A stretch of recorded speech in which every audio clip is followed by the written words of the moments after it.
আর জান্নাতীদের 120 কাতার হবে। কত কাতার? 120 কাতার। তার মধ্যে 80 কাতার হবে উম্মতে মুহাম্মাদি। বলেন সুবহানাল্লাহ। আর এই উম্মতে মুহাম্মাদির মধ্যে আরো 70,000 স্পেশাল মানুষ আছে। কত হাজার?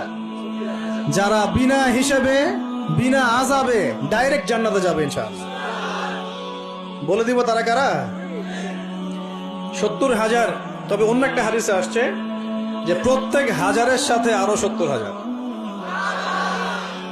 তবে শর্ত কঠিন। কিরকম শর্ত?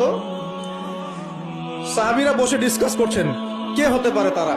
কেউ বলছেন তারা হয়তো প্রথম দিকের মুসলিমরা হবেন, কেউ বলছেন তারা হয়তো মুজাহিদরা হবেন, কেউ বলছেন তারা বদর যুদ্ধের সাহাবীরা হবে ইত্যাদি। তখন নবী সাল্লাল্লাহু আলাইহি ওয়াসাল্লাম আবার চলে আসলেন, ব্যাক করলেন। ব্যাক করে বলছেন তোমরা কি এই বিষয়ে কি বিষয়ে কথা বলছিলে? তখন সাহাবীরা বললেন আমরা তো ডিসকাস করছিলাম যে কারা হতে পারে সেই 70,000। নবীজি বললেন শোনো, ওই 70,000 মানুষ, এক নাম্বার, ওই 70,000 মানুষ পাখি উড়িয়ে ভাগ্য গণনা করে না। প্রথম কাজটা কি?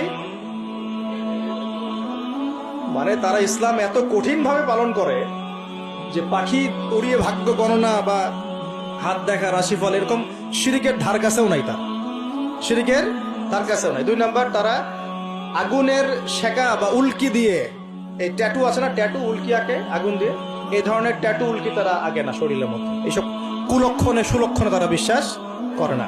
তিন নাম্বার, তারা অবৈধ ঝাড়ফুঁক করে না। অবৈধ ঝাড়ফুঁক করে না। বৈধ ঝাড়ফুঁক করা যাবে।